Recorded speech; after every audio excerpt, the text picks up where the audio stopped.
Our bodies are made and designed to move. When we move, we release that energy, release that stress, and play is a normal function for young people. It helps with social skill development. It helps with critical thinking skills. It helps with problem solving. It builds resilience, independence, the ability to really allow themselves to envision alternatives and build different mindsets that you might not have from just traditional learning experiences. You're able to create your own stories and be the hero in that story instead of sitting back as a passive observer. Kids are able to express themselves when it comes to play. They're able to show that childlike wonder that we all still have deep down inside of all of us, regardless of our age.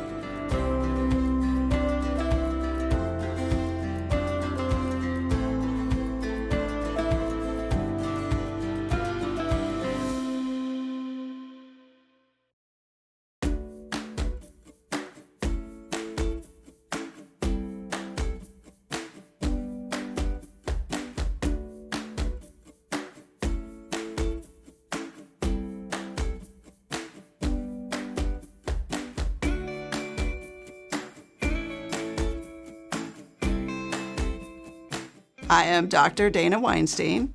I am a clinical child psychologist and co-owner of a private practice in the Atlanta, Georgia area. All aspects of learning are enhanced when there's social connection and joyfulness or interest in the subject matter. So involving play in any type of learning situation is going to increase the capability of the brain to take in and retain that information. As an infant or a toddler, often the beginnings of play involve small objects that they learn to manipulate or pick up. And by doing so, they're building those fine motor skills and move towards more precision and more capability of accurately being able to judge and use those skills to manipulate the objects in front of them. As they learn how to move their bodies better, play involves more gross motor development, where they learn to navigate their self in space, their body in terms of objects and other people. And really the extent of play helps them learn to be physically active in an appropriate way for their health and their overall skill development. There really is a new focus on educational techniques, materials, activities that are kind of foisted upon parents to feel like they need to have their children participate in every opportunity they can to get ahead and excel, particularly academically, which involves them in a lot of structured activities. And so the downtime that's available for children to really just engage in their own play is quite diminished. And even when they have that time, it's often filled with passive activities. Screen times, television, computer, iPad. And so the priority is not there as much for children to have opportunities to play as there have been in past situations and generations. Interestingly, the thing that I think encourages children to play the most, especially at the youngest ages, is when their adults, parents, caregivers around them play with them and allowing them to control the play, which is hard for a lot of adults to do. I think a lot of adults spend most of their time directing children and helping teach them and guide them. And so the idea of allowing the child to have complete control over the situation may feel a little different or awkward. But that is one of the clearest messages you can send to a child, that you are fully attending to them. You are fully present and fully engaged. And it can create significant bonding with the caregiver or parent, but also allows that child to have that true ability to use play in the way that allows them to fully develop. Having safe, accessible places is crucial for children to be able to really feel safe and free to explore their environment and engage in play that allows them to develop and experience all the things that play allows children to experience, and be imaginative and have those independent opportunities to build resilience and build the ability to manage those situations without concern or fear for the other factors that might get in the way.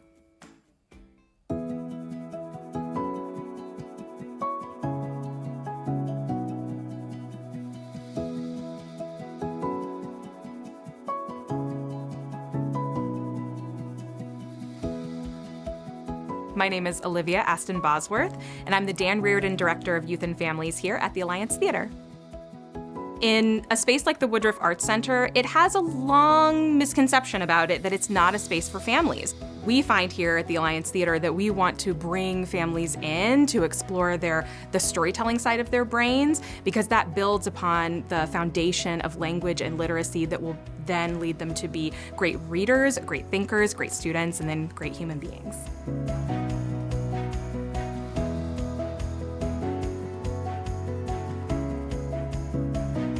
Play is essential to learning and to growing, and if we're learning without play, it's not going to stick. We find that, especially in theater, we need to be able to use our bodies and use our voices, use our imaginations, and make meaning of these learning experiences for them to actually last. Everything that we do in early learning is play-based. We have our Bernhardt Theater for the Very Young program, which is a series of developmentally appropriate performances for an audience of 0 to 5-year-olds. The audience comes in and they are a part of the show. They are the heroes. They are the experts in the space.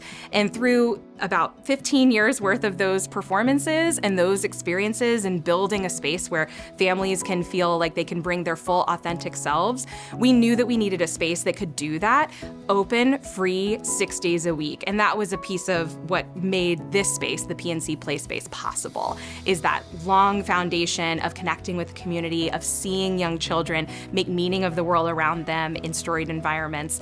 That really led us to where we are here. We popped up these immersive baby play spaces over the course of maybe 3 or 4 summers. And in them, we made an immersive storied environment so families could enter and be transported into some place they may not be able to visit in their actual bodies, like under the sea or out in space or deep in the jungle. And we found that when we opened the doors and told families that this is a space that values your child as young as they are, in whatever stage developmentally they are, families were flocking to us, and we were finding so many great connections with the community. Play is just how children learn, especially at this age, and so having opportunities like this is so helpful. I homeschool my kids. They're 3 and 4, so we're always looking for different places to go and fun things for them to do. And this is one of them. We saw it. It actually popped up as an ad somewhere for us, so we thought it looked really interesting. And there's so many different sensory things to touch and see and different instruments. It's hard to make time and space to be together as a family and just explore and experience. So we made this space available 6 days a week for free. So if your schedule changes, you haven't lost anything. You can just come to us another time. It's no problem, right? It's trying to break down those barriers to access. So not only is making it free an access piece, but the time aspect of it, that there are barriers to access because the time of day might not work for you. But this space is available to families 9 a.m. to 4 p.m. Tuesday through Sunday, so they always have an opportunity to play. And the only reason we're not open 7 days a week is this place needs to be cleaned. It's a great opportunity for them to socialize. And you'll see kids at a playground or at a place like this, and they'll just run up and say to another kid that they don't know, "Hey, you want to play?" Or they'll just show them something they're playing with, and the kid will immediately jump in, whereas adults were a little more timid about those things. So it's really cool to watch. I think it's a birthright to be able to play. That is one of those tenets that children should have access to play and to culture and to the arts and experiences. And I think with this space, the PNC Play Space here at the Woodruff Arts Center, we're making that birthright possible through access to this space and the programs that are inside of it. This city in general just has so many cool things like this, where kids can go meet other people, meet other kids their age or kids of different ages, which is also beneficial, and play. It's great.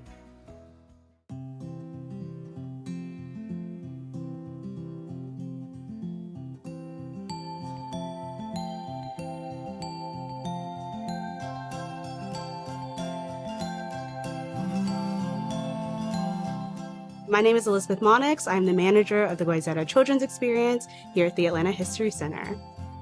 The Goizueta Children's Experience is a 5,000 square foot play space here in the Atlanta History Center. Our biggest goal is to make sure that we are the intersection of fun and learning. The Atlanta History Center decided to make it more accessible for not just adults, but families as well, because we really believe that families are a huge pillar of the museum industry and the sphere. The Goizueta Children's Experience was just kind of our way to connect with families, specifically 0 to 8 years old, but also to bring, the kid out of our caregivers and our adults. The way that parents and families are able to come to the Goizueta Children's Experience is it's included in our museum ticket. If they have a membership, they're able to come as often as they'd like. We have our constant members that come, and we're really able to build this relationship and community with our members through this exhibit.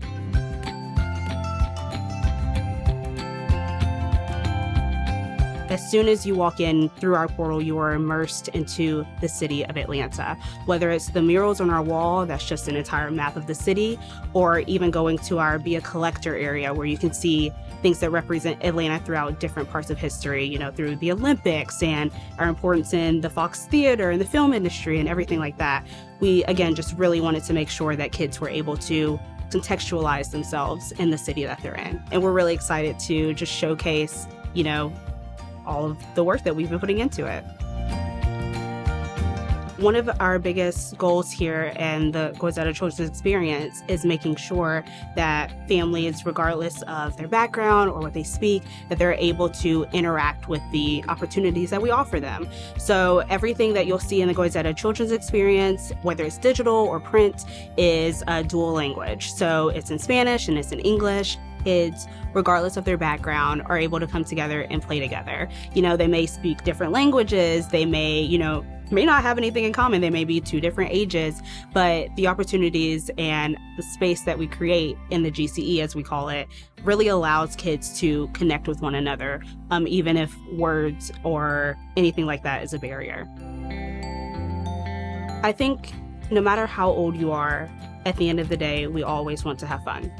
It doesn't matter if it comes in the form of play or if it comes in the form of however makes you the happiest. We've learned that through specifically our programs that we teach, that play is a pillar of how we kind of center everything around whenever we write. How can kids, again, not only have fun, but also learn? We have programs that take place indoors, whether it's Moving and Grooving or Mindful Minutes, but then we also have outdoor programs like Garden Adventures, where kids are able to go outside and learn about bird calls and create their own fairy houses using little pots and things like that. But, really becoming in touch with nature around them, showing that fun, it doesn't only happen in one specific place.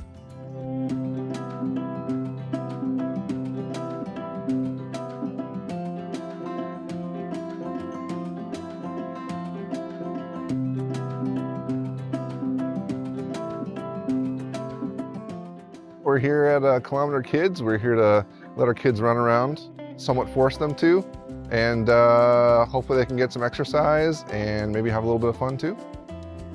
Before we started doing this, it was hard to get them to walk around, even from like our house to the park. And we're like, we gotta fix this because they were always taking a wagon.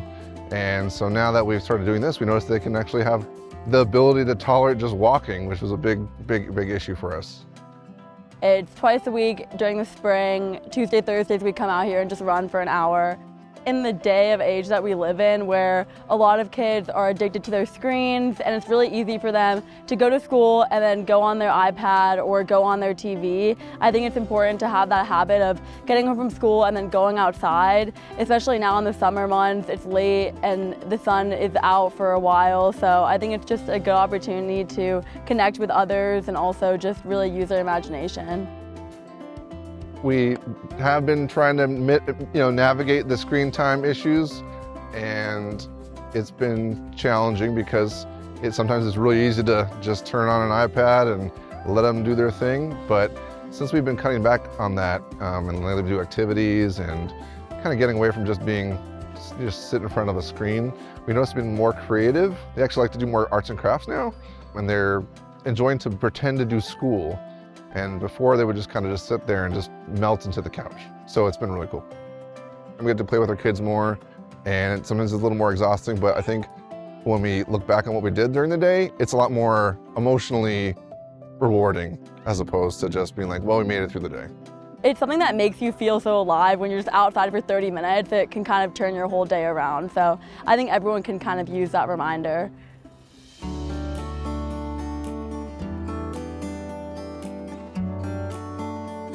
I come to this playground with my son about once a week or once every other week, weather dependent. He goes to school not too far from here over in Midtown, and I work from home, and so I tend to have the house to myself all the time. My wife does not work from home all the time, and so we kind of figured out, hey, what's a good system that gets you a couple hours to yourself but also doesn't feel like work for either one of us? And we just kind of came up with this system that once a week I pick him up from school a little early and we come hang out on the playground for a bit. Play is just such a beautiful way to introduce like imagination and storytelling and so many different things. I grew up with two older sisters back when, you know, video games and screens weren't really the standard way to entertain a child, and so many of my favorite memories is us, you know, grabbing toys and running outside and stuff like that. And Ben's a single child here, and we are transplants to Atlanta, so we don't have a lot of family around. So as much as we can, we want to incentivize him to play and foster that imagination. And I mean, if we're, you know, putting ourselves in the jail or driving to the cookie store or whatever it is, it's just so fun to see the way his brain is clicking. One of the things that my wife and I really prioritize in our parenting is fostering a sense of independence responsibly. Obviously, we never want to put him in unsafe situations, but giving him the opportunity to learn his own limits and learn his environment. Sometimes it causes a boo-boo, sometimes it causes us having to get in there and tell him, hey, this is not safe, but most of the time it teaches him how he can operate in the world, allowing him to sort of be bored and discover things. You know, it's so interesting the way that his brain just starts to click. One of the compliments we get the most about Ben, he's 3 years old, and you wouldn't know that from the way he talks and acts. And I think so much of that is just because we allow him to be present in the room with us, with our friends who are also, you know, full-grown adults. We allow him to feel like he's a part of the room whenever he wants to be. And when he doesn't, he's fully welcome to walk away and play and do whatever he wants to do. It's an absolute dream. I mean, he's like my little best friend. And I always knew it would be great having a kid, but like once he's here and just running around and sword fighting with him, like it makes me feel young again.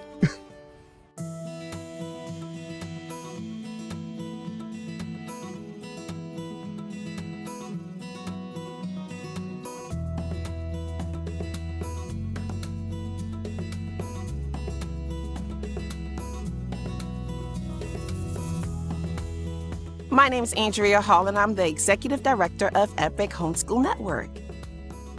This is our 8th annual field day that we do at the end of the school year. One of the things that we do at Epic is that we don't want the students to feel like if they miss out on anything because they chose to homeschool. It was an important part of my school experience, and I wanted my kids to experience it. So we started off having field day every year. We started off really small at a smaller park, and it was just a small group of families that came together. And since then, we just kept doing it, and it's just grown into an epic field day. The object of field day, how it happened, and the history of field day come about is celebrating of kids globally. Back in the day, they used to call it May Day. And May Day, it always happens in May. And that's why field days are normally held in May in the celebration of globally for kids moving and a chance to move around the world, doing different things and different places, different countries. It's basically the same thing, but done in a different way. I try to incorporate things that they will enjoy and that they love themselves. The kids will go through about 8 different obstacles in the inflatable bouncy. We have jump rope skills, 30-yard dash, sack race, parachute. Oh, kids love the parachute. No matter how old they get, they love the parachute. As an educator, seeing schools that have removed a lot of recess and play activities, their students are more stressed out. So I think there is definitely that as well that you have to look at. So as everyone's talking about, you know, depression and all these other health issues are on the rise, play is the answer for a lot of that. They themselves have to have that opportunity that we need to provide as adults for them as an outlet. And the only outlet is play, because the older they get, there's gonna be more responsibility, more sedentary activity, and we have to let them do that as they're young people.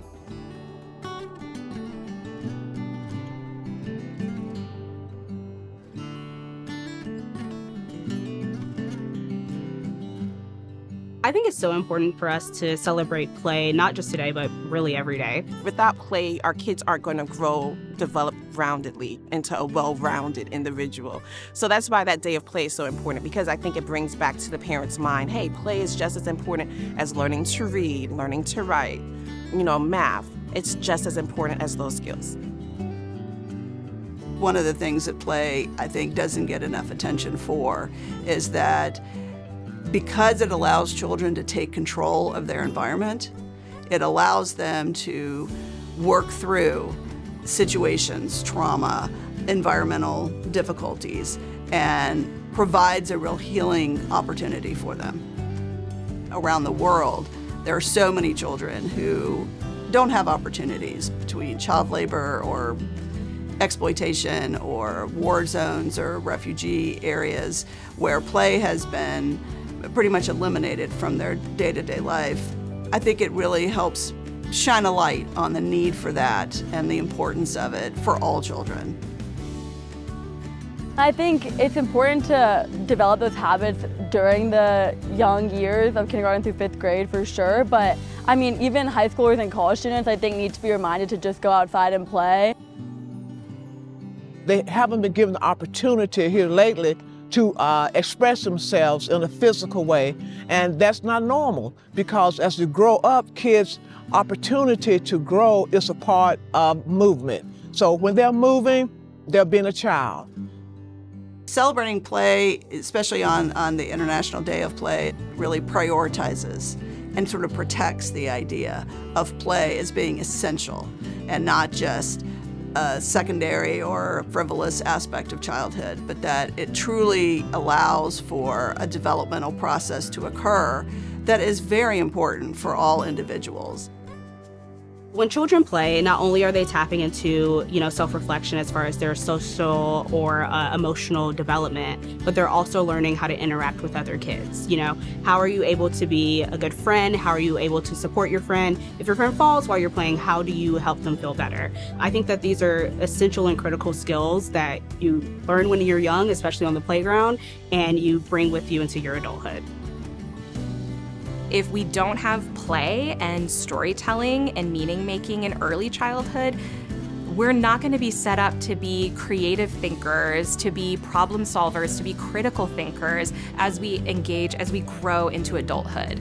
So it's really making our future much less successful and less possible if we're not spending the time to do the hard work of play when we're young.